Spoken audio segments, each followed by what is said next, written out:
Tout na Kabila étranger, tu habité, tata naïe, tu habité, maman naïe, tu habité, ce qui a Rwandais.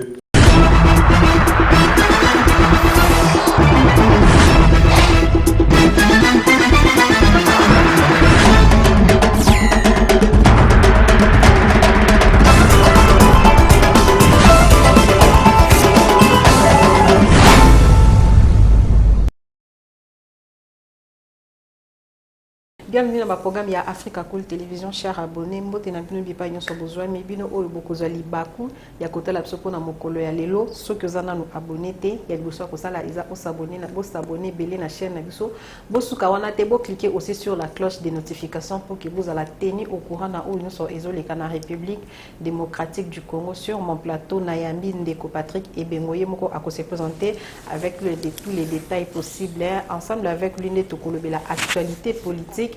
Il y a un mot qu'on appelle République démocratique du Congo, toko bandana réplique, il y a chef de l'État n'a pas propos où ils allaient qui tenu par Paul Kagame ou Benza et l'Obisi, ba Congolais et Belé. Toko la paix, question orale où ils ont initié contre le gouverneur de la ville-province de Kinshasa, Gentini Ngobila et pas il y a député Maki Mukeba et moi la lingua la penza ya tongo tongo et puis tokolobela pe passage ya ndeko ebengokuna na kolwezi oyo bakenda ki ko accompagner chef de l'état oyo yambama ki penza malamu na mama Fifi Masuka tokolobela pe verrouillage ya accès na présidence oyo eza initié par mwana mboka Noël Tchani. Voilà ma question d'actualité oyo toko évoluer nango tout autour ya émission ya mokolo ya lelo. Voilà mon amboka, bienvenue dans le plateau ya Africa Cool Télévision. Ils ont balali bosoto yambayo quand même tous années externes ya yambayo. Bonne santé ya IDPS et puis ya ngambo na bino ya Asosa Bayaka. En général, santé IDPS ils allaient vraiment kitoko madame. Il y a toujours un béton, bic rouge, aigle d'Afrique. Donc tout n'y a ta waka kaya ça donc. Pourquoi Baobengayo évangéliste selon Saint Fachi? Selon Saint Fachi. Selon Saint Fachi, pourquoi? Parce que Bisso, Monga Congo, tu y baraté. Fait ce qui m'a beaucoup pembe. Tout ça qui a Ilukamba, ministre des Finances, gouverneur de la banque, tu as perdu. Si tu fais tu mets $1 Congo, on a ça. Et puis, si tu fais la Bible, tu as comme place dans ta communauté. Autant la Bible est seul tant autant la Bible nous comprend que non c'est Fatima. Merci beaucoup. Moi Zali mon amboka Patrick Ebengo pour tout vraiment là on ni pour que bon on fasse bien. Moi amboka Patrick Ebengo pour tout vice-président CLR IDPS Asosa Ngiri, président du parlement de Boubaaka, coordonnateur à tous les parlementaires debout à Funa, évangéliste Zoran Fachi, communicateur de l'IDPS. Moi mon gars en Congo il coque le kendo. Entière gratitude. Bon, très cher, excellent Félix. Félix excellence, monsieur le chef de l'État, président de la République. Tu nous as fait jour d'une paix immense, état de CGE. Kabila, Abomi Mboka, Nandekone Kagame, Soki Nokonae, Ekanambe, Kazembire, Abomi Mboka. Ça engage que Makoba Nate.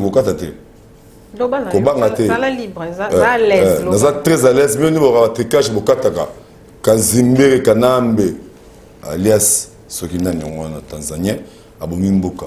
Mais Bible le Bible, très cher, excellent, Félix, excellent. Tu nous as fait jour d'une paix immense, état de siège en haut. Tozolongola, rébellion, Banduabe, rébellion Zagna S, nommé gouverneur, président. État de siège et bandit, toko betambo kapoto sanini, to récupérer, tozo une paix immense pour na investisseur baya, nganayo, to se retrouver. Madame, moi je vous félicite. Moi je suis une entreprise non, les entreprises, les entreprises vraiment très organisées. Ce point entreprise nous a bien, il faut qu'il me ça une côté n'amboka. Néanmoins, premier évangile, c'est bon, micro 243. Ce qu'on a fait, Saint Fachi, pourquoi? Parce que mon gouverneur de la banque, c'est Mme Kabila, Moutombo. C'est la Gaule, Mme Kabila, ministre des Finances. Il y a Mme Kabila, Premier ministre. Ce qui fait, c'est que tu me mets $1 Congo. maboko pembe moi comment on a eu baraté si non longa boko zanga on a ça boko combien d'années dans le bas combien t'es là bas 2021 là tu connais non bête élection bilo va c'est tomber en élection voilà mon amour à répondre à la question qui participation il y a RDC en particulier et puis Afrique en général na sommet où ils ont ça la malangambo ya Paris pour na cofinancer économie africaine est-ce que pour na biso ba africain totel misa économie na biso faut ka to kende commandier et pas ba mindele mon amour non vous savez le but est que non pour que totel misa économie na biso il faut pas que to commandier et pas mindele vous savez au benga les accords bilatéraux, les bilatéraux, tout ça en pluriel. Tu connais pas qui là c'est beaucoup ça veut dire des personnes qui sont comprendre. Ouais, c'est la relation internationale. Donc vous savez, pour qu'un État se développe, on doit créer des collaborations, des partenariats entre État et État. C'est pour cela. Sommet de Paris, Bango basé la nation industrialisée, basé un grand budget. Oh, l'équipe Bisso, madame. Comprenez? Budget ça m'a cassé. Pour que Bisso tout développer, tout ça en partenariat. Vous savez que la pandémie à Covid est boomé l'économie d'abord mondiale. À un niveau, il y a les États-Unis, la France, parce que les pays industrialisés, ça a un impact négatif sur le plan économique. Et bon, Bisso, ce qu'on a payé bâtir le monde, l'Afrique. C'est compliqué. Néanmoins, sommet de Paris, c'est la magie. L'Afrique a bénéficié pourquoi? C'est pour ça que le Barafrique, c'est qu'il y a des aigres d'Afrique. Pour l'année. C'est le premier chef de l'État à avoir décroché 33 milliards de dollars américains pour financer les économies africaines. Depuis l'Union africaine et Banana OIA. Parce qu'auparavant, c'était l'Organisation de l'Unité africaine. Après, ils ont changé les statuts, c'est devenu UA, l'Union africaine. Donc, Félix Chilombo, Fachi Beton, Maweja, c'est le premier chef d'État africain à avoir décroché une telle somme de 33 milliards de dollars américains pour booster l'économie africaine. Il y a un pays africain. Il y a un pays africain plutôt. Stratégie ni na sala qui pour y arrêter sur place. Mais ça diplomatie non madame. Tant que tu non. Est-ce que engagement on a plus tard et quoi qu'on retourner et quoi qu'on balquer là biso te créer ce problème té. Non. Vous savez Moutoloko a fait ce qu'il Chilombo lorsqu'il s'engage dans le Cambo. Avant de s'engager dans le Cambo, il va permettre tout qu'on dans un plan A et un plan Z. Tu sais qu'il dit c'est un sage, le sage d'Afrique Chilombo. Maoja Fachi Beto Baro Sambwa Fimba Kekele. Attends le bulot de non, journaliste, non, je suis scientifique. Pour votre information, nous sommes enseignants. Ah, ok. Nous sommes enseignants. Nous sommes enseignants debout, normalement enseignants d'administration. Je suis un enseignant, un cadre, chef de bureau dans CECOPE. Donc, je suis un monsieur. Avantage, il y a participation, il y a Afrique, il y a sommet. Donc, l'Afrique a bénéficié 33 milliards de dollars américains et autres investissements. Autre investissement.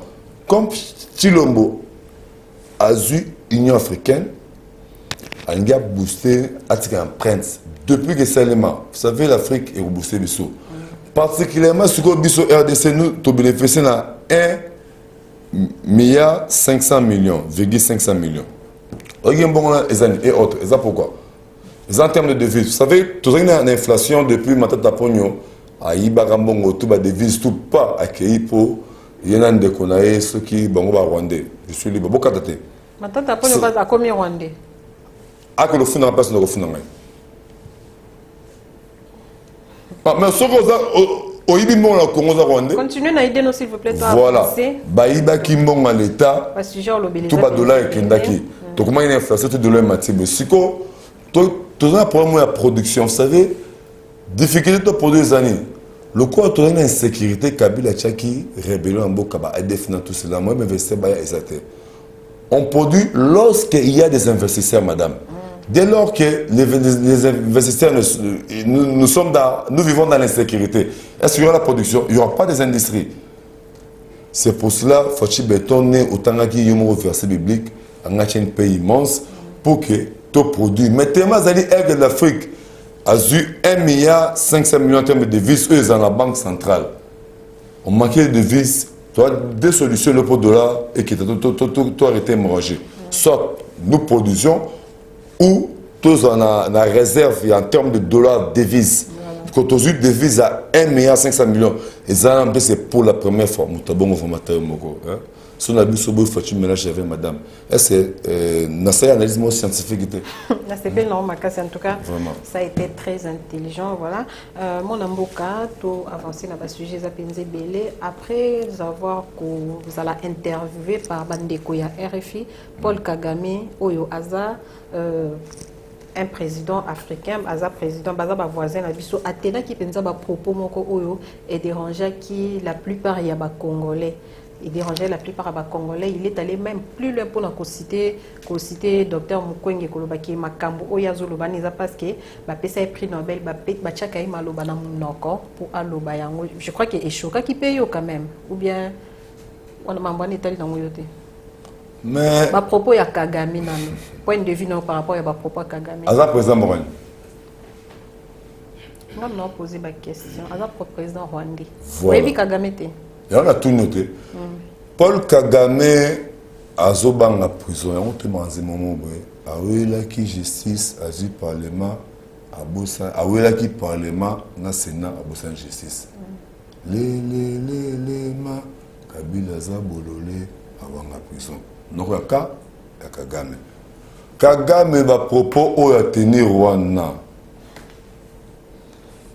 Alors que non, le Rwanda n'est pas impliqué dans le génocide, tout cela, tout.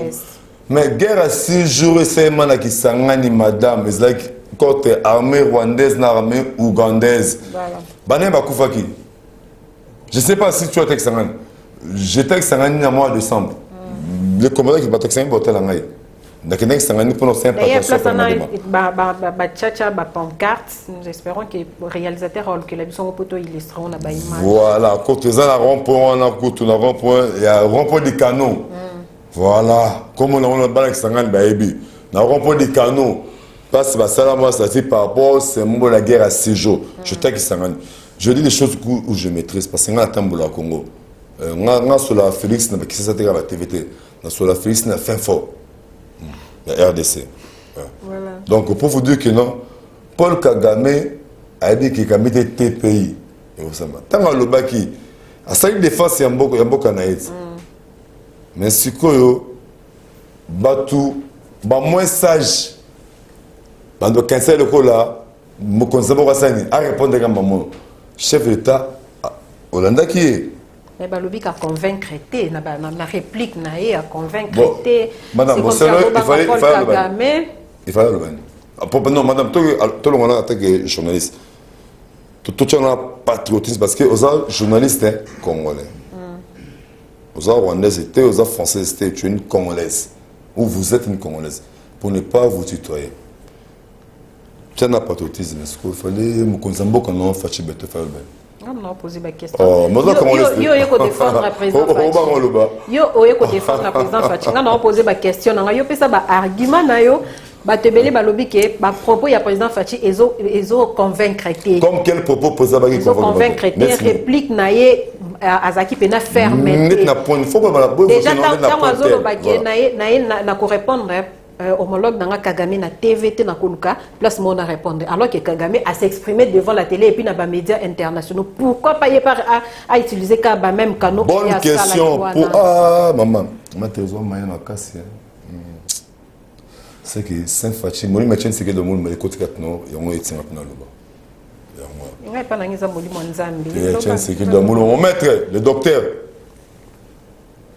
Moi, notre siga comme mon cousin. On a sur la nam takufa.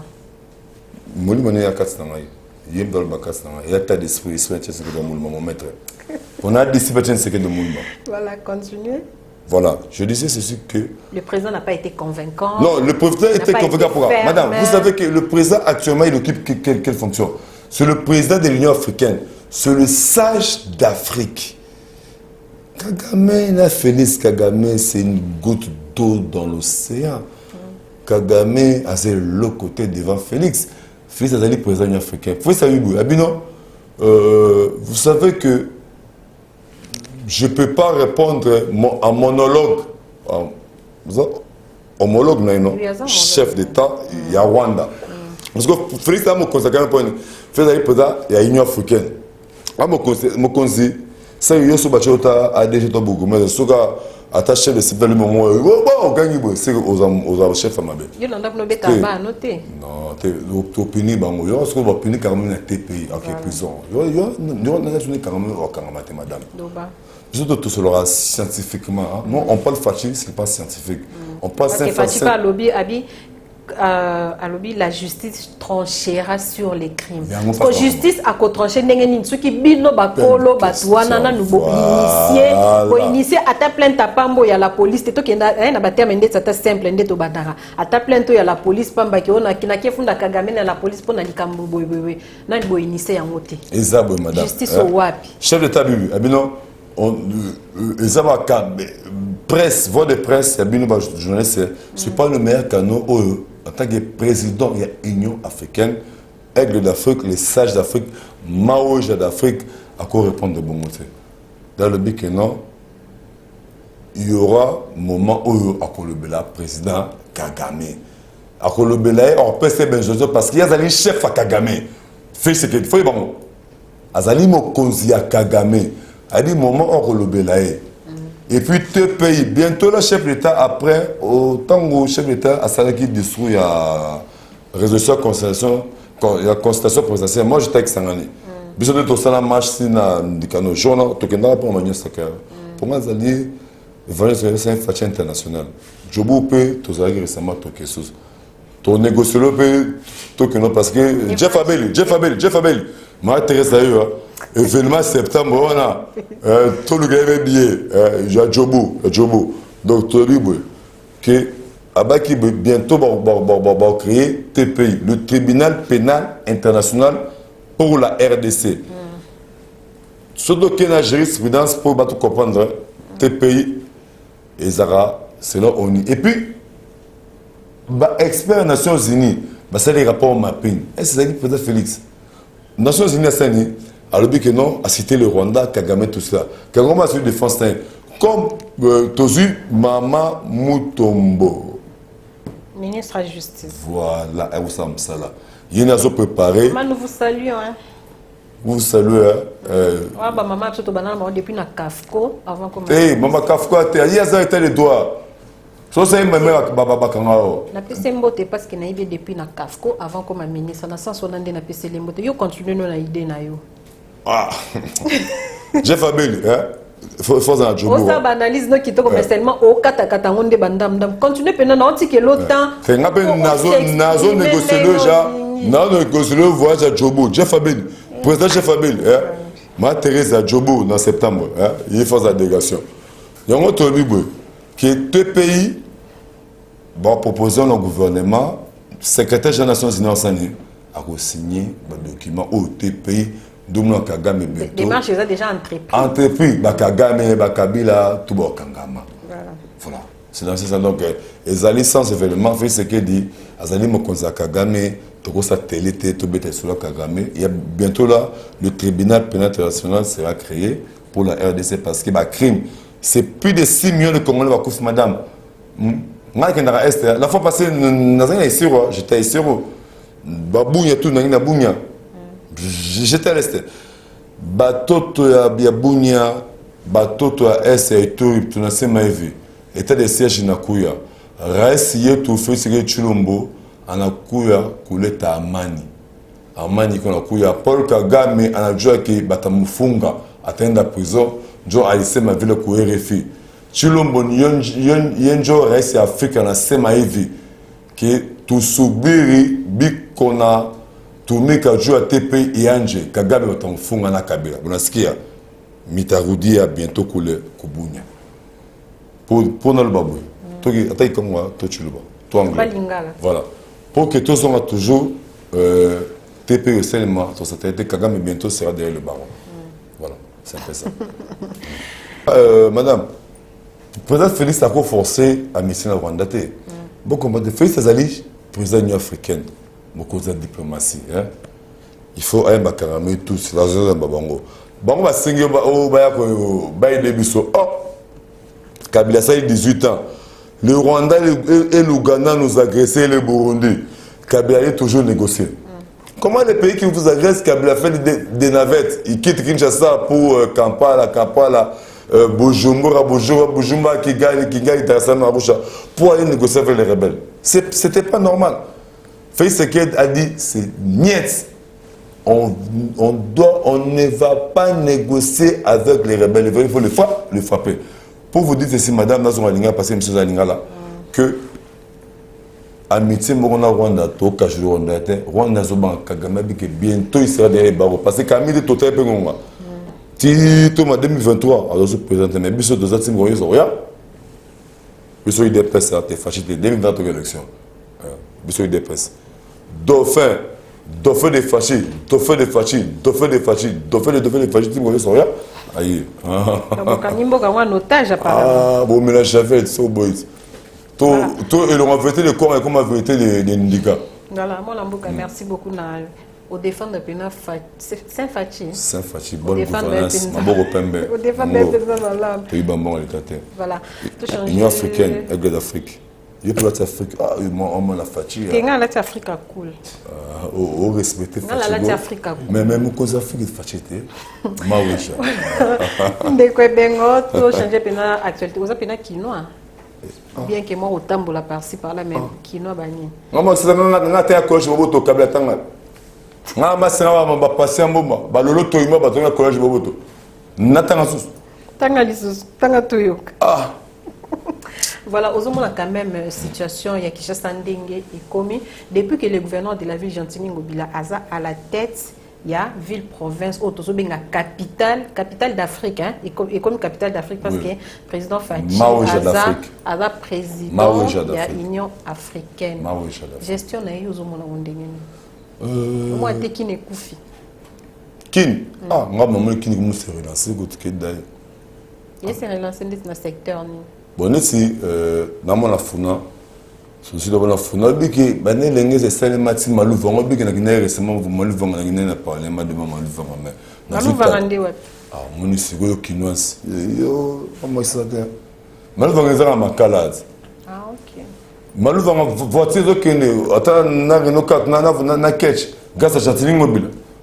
Azo asfalté balabala wana. Alors ça la voirie avenir une qui quitte. Na sosa les bossa maison comme na ngenge ba li boulon teke na land wana na kira na o ngala moina na ninga funa c'est ninga infrastructure et puis Gentini Ngobila gestion na ezali bien mais batunde ba va jaloux contre Gentini Ngobila bana ba jaloux ba o baza contre Fachi le roi Gentini a la union sacrée ba bité trop compliqué est-ce qu'il commis bombe na union sacrée il faut se protéger. Parce que depuis un certain temps, le gouverneur ou la union sacrée, tout le monde a initié les mentions et puis bazo kende. Te Gentini Ngobila mité il y a une sacrée bombarité. Somme de union sacrée c'est à comprendre vision à chef de l'État. Vision la biso Tshisekedi c'est papa Etienne, il y a biso évangéliste sur le Saint-Fa, Fachi Béton, Maouécha. Donc, à comprendre des visions, mais c'est que comprendre des chefs d'État et vision de développement.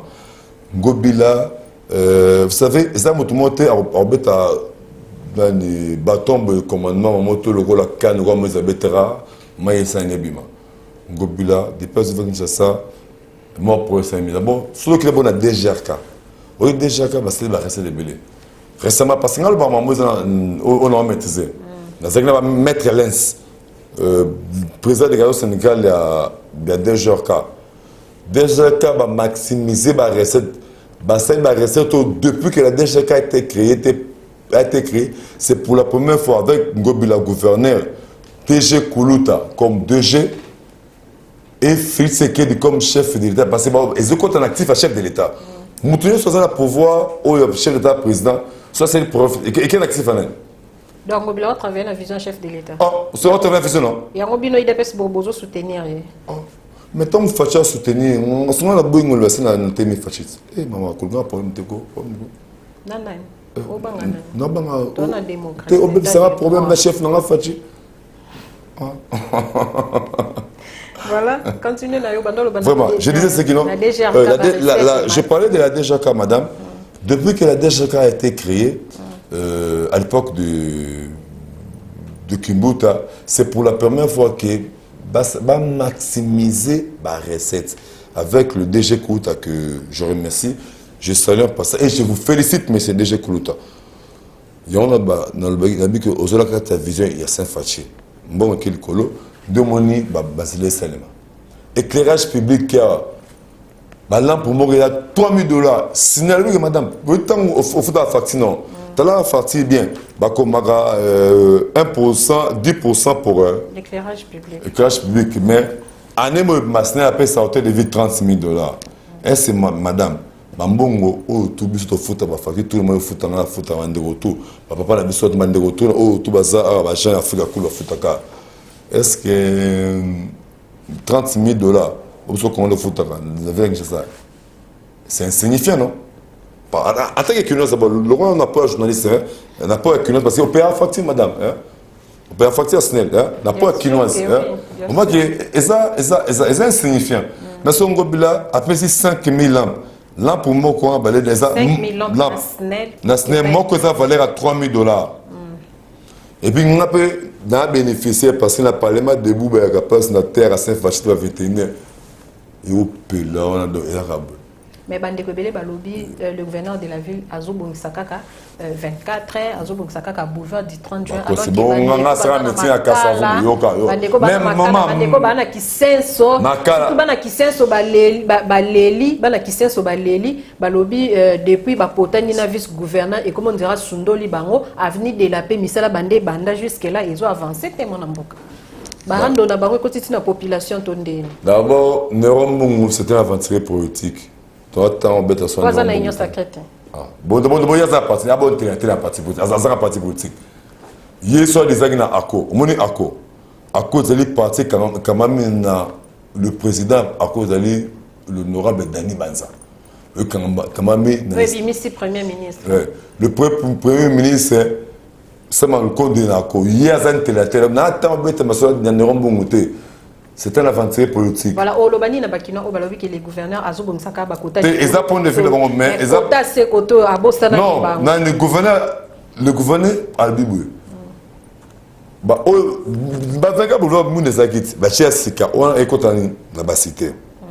Déjà, Bissou, on a bénéficiaire. Bissou, Parlement de Bagatoire bénéficiaire. Je maman éclairage dans l'avenir Kassavoubou, parce que ça, le Parlement va venir. C'est sous-commission qui n'a pas besoin. Sous-commission au Parlement debout. Donc, tout doit bénéficier de monsieur le gouverneur. Merci. Nous vous souhaitons parce que vous pouvez un éclairage. Bissou, là-bas, combattre avec des pèses, grâce à l'éclairage, tout le monde va venir. Tout le monde va venir. Mais je suis allé bien. Dossier à Zando. Dossier Zando, Mokolo Yastanzi, Tokenda qui a participé à la présentation de la maquette, que Billy Baléli Babi Willeri a écouté ça dans ce mois 2 mètres. Pourquoi n'est pas que Koko Tissambo on a dans la route secondaire, que bois Kambon et Belé Bongo car la maquette a pas mais bon misali au bandato comme à la combien d'éco. Madame, vous devez écouter combien? Vous allez voir bien. Bazon la biso, photo to ba vérité. Pour moi, na la TV pour nous. C'est même tout le monde ba banditis qu'on va vérité. Au lieu aux accueils, les gens qui n'ont misé. Est-ce qu'on attend pour présenter qu'il y a un babé qui $180,000? C'est aux salaires solo. Pourquoi ça va douter? Les salaires qui vont. Bon, elle balbait 180. Pourquoi penser ça? Moi, c'est qu'il passe par 180,000. Il ne faut pas venir couper la spéculation. Pour moi, tout le monde a relé. Non, il y a spéculation. Là, je vais ma Thérésia. Ce sont des choses que j'aime. Là, je vais me dire, ma casse n'a pas parce que ça, le coup, ma journaliste, c'est maman Thérésia. Toi, ça y a parce que ceux qui n'ont émission pas pour matin. À quand début, Mr. Lalazando? Mr. Bandakan. Mais Zando déjà, bazo bouka mon amour pour que début, bouka tile, le ce qui est 6 mois. Maman, Zando, c'est ma point. Fachi Béton, place à Kindaka. Ceux qui intérêt peuple congolais, exacté, Fachi Béton, place à Ni, à Royate. Mokozambo, à Kindaka, Zando. Le gouvernement a expliqué, voilà, chef de l'État, monsieur le président public, voilà le projet, a expliqué tout. Les sages du Congo, Fachi Bétoma, Maouéja. Ayoki a quitté ce terrain. Aya soigné maintenant syndicaliste, tout. abin na derrière na likanisiana ni ya gouverneur ndeko na ngai est-ce que ça na ndenge ya kimasta tende est-ce que yeu dabai ata mutu na ngai mutu na ye dire to sala campagne mais ben moi l'état de hasard mais mutu na ya OK Félix na kamé ba rencontre mutu na ye to sala campagne ensemble pour te voyager tu vois déjà na masana Felicio oui ah comme na 9e jeu de la francophonie voilà masana Felicio journaliste na RTVS1 mais dis-moi Zuba tu vois déjà bongo tu vois déjà Bukavu ba nini tout cela c'est la campagne tout ça là Félix maintenant tango bongo bandingo ba journaliste tout ça là bongo donc pour vous dire ceci que projet Zandu chef d'État Kendaki a mon kezo cadre intérêt ba Congolais maman conditions on les acquis salité. RDC le toi Kinshasa capitale d'Afrique. Il faut tout moderniser le marché. On est market madame. Aucun ne peut marketer. Ça fait que si bah réaliser ce qui va réaliser projet hein. Vous montrez que non ça sera pas un bijou d'Afrique. La ninga habite maintenant attaque congolaise c'est kino. Hein madame. Attaque congolaise c'est kino. Hein. Montrez que non ils ont un bijou. Donc projet Zandu moi j'adhère parce que je soutiens le gouverneur. Le chef de l'État Nimiango, président Félix, soyez peuple congolais azate ayarate. Sauf Facha Nimi Logo, c'est que le Congolais doit jouer intérêt le peuple d'abord. Mais jour il y a le gouverneur de la ville Gentilini Ngobila à la tête de Kinshasa et commis compté parce qu'il y a une question orale qu'ils ont initiée contrariée par les députés provinciaux Mike Mkebaye. Oyo azo senga bilan na ye 2 ans depuis que aza la tête ya Kinshasa ya lobby que azo gérer malamu te mona mboka réaction ni aux alamines. Oui merci avant la bonne question là nana psana no de Covid chimanga. Vous en avez des pestes. Au comme ko instrumentaliser batu ba kende na Zandu. Ya point de vue na ngai. Je suis cadre de l'UDPS chimanga zo combattre de peste. Vidé tu m'as conseiller chef de l'État. Mais il y a une norme là, c'est bon mais ça allié na binoti. Attends na il peste ça allié. N'engani ni chef de l'État ni mise en de instrumentaliser ba tout compte ngoblam dans ces projets zan. C'est le thème fatigue. Mais soit Monique ezo avancé. D'abord éveil patriotique. Na UDPS, il y a quel organe du parti qu'on appelle l'éveil patriotique. Voilà je l'explique le statut de l'UDPS. Nous avons le président du parti, nous avons le secrétaire général. Nous avons la fédération. Nous avons les sections et nous, la base du parti, c'est la cellule. Tout ça à la pyramide renversée.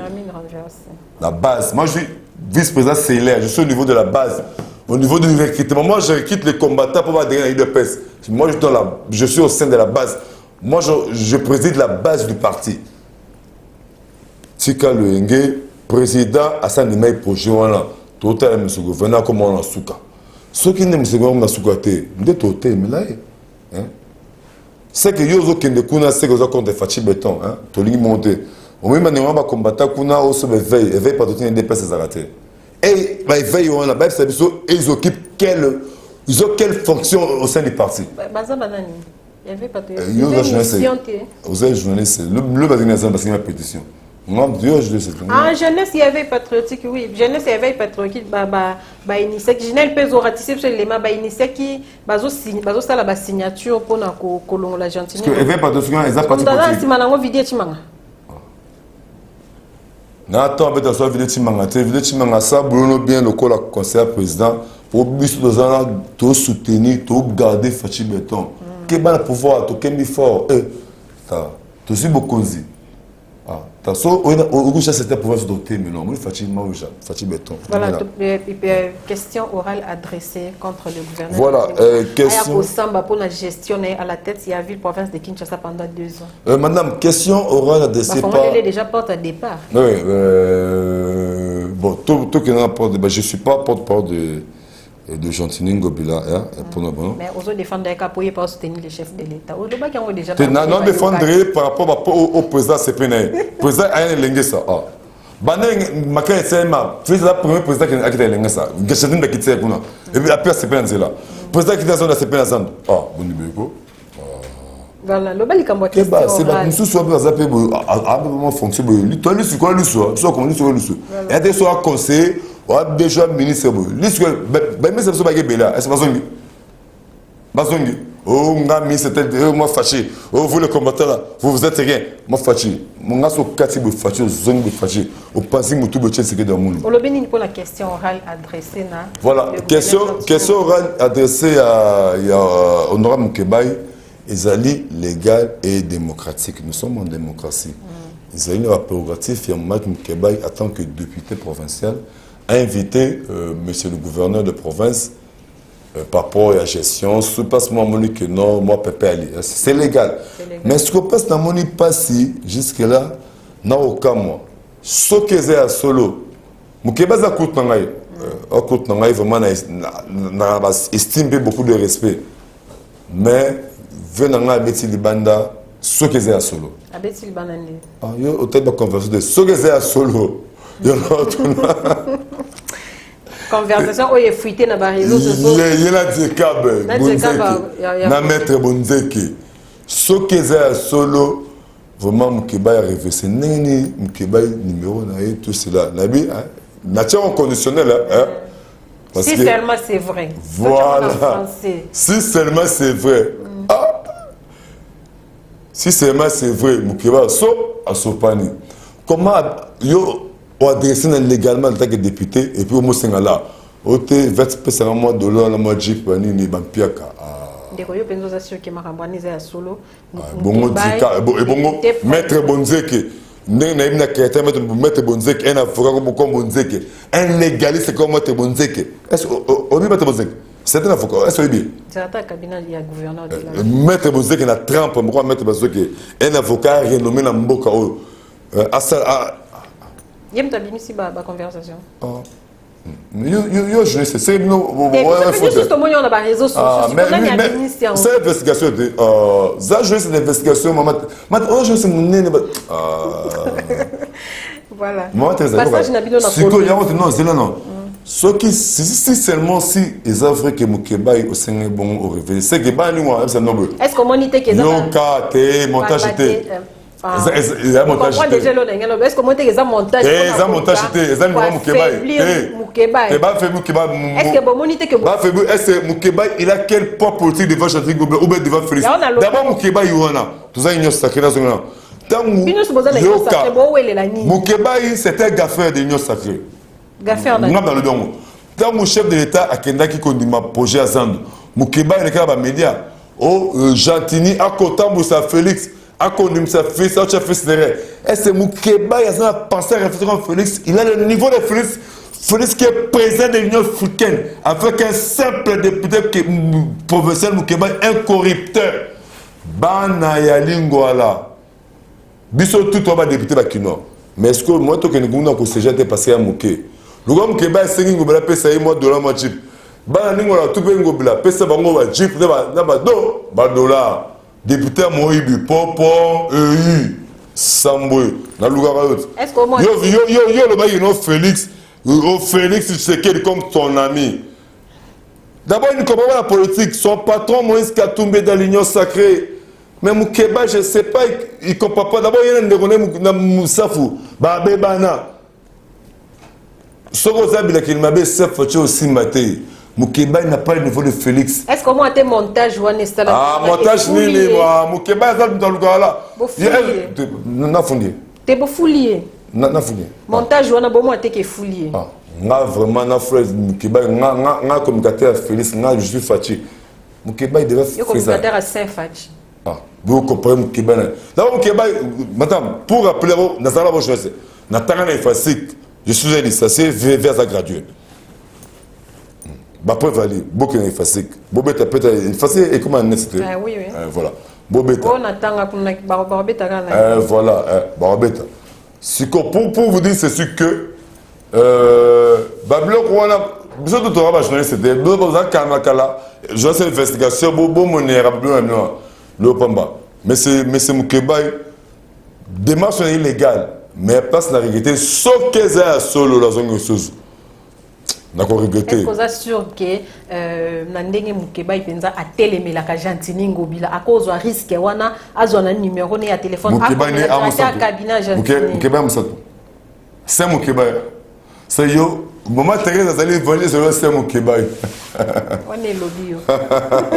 Voilà, tout le bel il y a verrouillage, il y a accès à la présidence de la République démocratique du Congo. Mon amour Noël Tiani a initié loi moko a proposé à mon parlement qui moutunyo so oya kozala akolinga koko ma président de la République il faut azala des pères et des mères congolaises. Est-ce que Fachi azobanga adversaire na 2023 zo bang élection en 2023 yango zoluka a écarté ba potentiel candidat?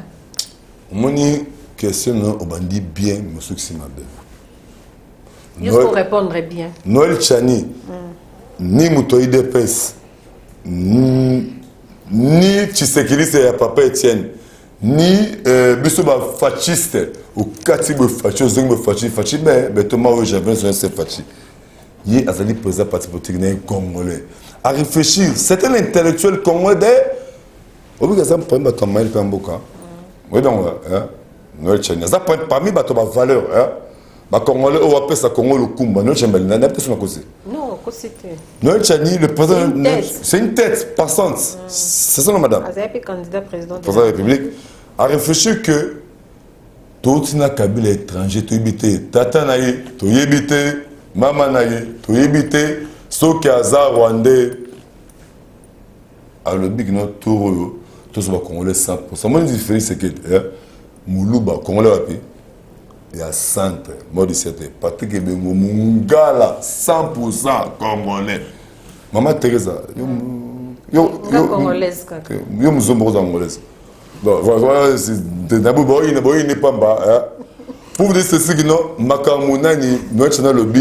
moi je soutiens. Ton ligne soutien étranger, il faut de ça parce que ce pays nous appartient, madame. Ce n'est pas un royaume, nous appartient nous tous. C'est notre pays. Il faut toujours, non, c'est pas normal, tout le monde aussi, nationalité douteuse, et puis c'est le complot international pour ça. Moi je soutiens et je suis en train de lire le message. Et bientôt, on va faire signer ma pétition. Congolais pour que l'on ne pas papa Mbosso. Je vous soutiens. Je vous soutiens. Et le quoi, on a un déplacement sous Kalami était donc il est bon de la ville. On abandonne la bande de ville. Voilà. Mon amour Patrick Ebengo to kompenza ko kende ko chiter. Le bel absolument na passage na bino na ngambo ya Kolwezi pour accompagner qui le chef de l'État oyo akenda ki pour la première fois na ngambo ya Kolwezi. Vraiment tout ça qui na Lubumbashi d'abord. Biso to kine na compte ya l'État te. Biso to kine na mama so ya compte privé. Privé il y a quoi accompagner le chef de l'État. Biso mais na privé mais besoin accompagner. Toi accompagner chef de l'État na ndenge ya mama biso privé te bo bagote. Oh on parti te. Ba mse mon à l'État boy. Parce que moi la rangobila ote. Ah, ko bon gouverneur ko mama ma fi masuka. Wenjo uko gouverneur ya Kolwezi. Raïs et encore, mon frère, c'est que dans ces maïs, vous comprenez, c'est ma moi, j'ai pas passé, ouais, je crois déjà province. Moi, je suis ma souka, après encore gopa, ouais, encore FM, fait ma souka. Après encore gopa, maman, tout côté, ya, ouais. Ouais, je t'ai dirigé province, il y a l'olab, ouais, je gavana, ya Kolwezi. Aza, vice-gouverneur AI. Gouverneur. Non, Aza gouverneur AI. Aza vice-gouverneur. Aza vice. Gouverneur AI. Maman Fifi Masuka. FM Masuka, oui. Bah, infrastructure, le chef de l'État qui a inauguré, Mouta Banda Moussala, on est Isa, Mouyège. Mouyège, pourquoi est-ce qu'elle est à Kinshasa? Mais c'est maman, c'est candidat au gouverneur. Bah, gouverneur, candidature, ils ont coupé, non, madame. Ils ont coupé, ils ont gouverneur et vice-gouverneur. On a travaillé en mariage entre mariage il y a Mouyège, Namama, Fifi, Masuka. Actuellement, Mouyège a parti au passé et toujours pas le commandant suprême, le garant, le reste du Congo fait ce que de Moulumba. Félix Sekedi, Chilombo. Chilombo, Moulumba passé, Moulumbo, il y a Etienne Sekedi. Ils ont été tangabé. Bassamboué. Tagame a débat, soit coca. Pour vous dire ceci que Tokene Kolwezi Lumbashi tombé, babi que notre biso UDPS to bang élection. Bino monaki, to pesa bon voté 0 francs, attends 1 franc to pesa quitté. Bon monaki plein Lumbashi, Kolwezi tombé, il va chez la Kolwezi. Et puis la tech va na colosie maman fille masuka merci otei se fachi na colosie na soalité bana colosie ba tosia ngai chuma na betaka kikongo na betaka soyi na betaka anglais na betaka. Voilà, merci beaucoup Ndeko. Pour vous dire que non, c'est sûr que non, fait ce que Chilombo azali aimé Boromba to banga de sauter 2020 to élection mais avant que l'élection faut santo banana recensement. Mais recensement. Maman, Rwandais azuka d'électeur maman nangai hein. Atayo mo maman intéresse zala mbulu na Congo mateza oza congolais. Voilà, merci beaucoup Ndeko Patrick Bengo, merci vraiment. Ça bon Congo mateza. Ndenge o nzima qui correspond à l'invitation na exemple à Soukate. Oui, ça m'a Soukate parce que ta nous espérons qu'ils aient Soukate. Ils ont Soukate parce que ta maman Thérèse au salon comme presse. Donc merci beaucoup. Aux amas ça va valeur parce que biso ba jeunesse ba anti valeur to kenda te parce que belé et bana to ba ben na téléphone évangéliste hôtel colosie. Voilà, merci beaucoup. Coupage yanga anti valeur relié à te popo Voilà, merci beaucoup chers abonnés d'Africa Cool Télévision. Awande to succès masolo ensemble mokolo ya lelo ona yamba ki mona mboka Patrick Ebengo évangéliste ya Saint Fachi. Selon Saint Fachi. Ah évangéliste selon Saint Fachi. Eh Fachi lingami ya pardon. Aza vice-président cellulaire ya UDPS na asosa na ngambo ya ngiringiri avec l'unité tobeta ki lisolo ya République démocratique du Congo ya mokolo ya lelo to balaye actualité nyonso en tant que kino a PCP point de vue nae na makambo ezoleka en ville province de Kinshasa a PCP point de vue nae na makambo ezoleka na Afrique en général et puis na RDC botika la connecter na ba programme na sondinge to lobaka ba critique na no constructive to yambaka ngo maboko bolele po et da kapso to s'améliorer sous davantage ba propos e bimi na monoko na et engagé kaka yemo comment tu engagé na posa ki na ngaka ka ba oza les enfants na partout attends la tribunal pénal international au boka Kagame biso to zaki juste les canaux choisis pour que à faire passer message n'oubliez pas abonnez-vous massivement bye bye.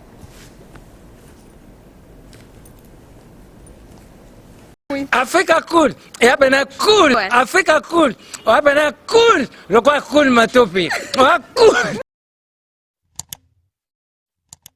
La chaîne Nabiso Africa Cool. En tout cas, la chaîne est bien, et puis vous êtes très rapide. Ils sont très rapide, et la chaîne moko, bako ça a bien confiance. En tout cas, nazo senga na bato oyo nanu ba souscrire te bazwa. Donc, eza vraiment neti oyo balobaka ke buka lelo, lamba lelo, lia lelo. Donc, eza kitoko na sepeli na bino, na sengi na bato nyonso bo souscrire ebele boko zala desute.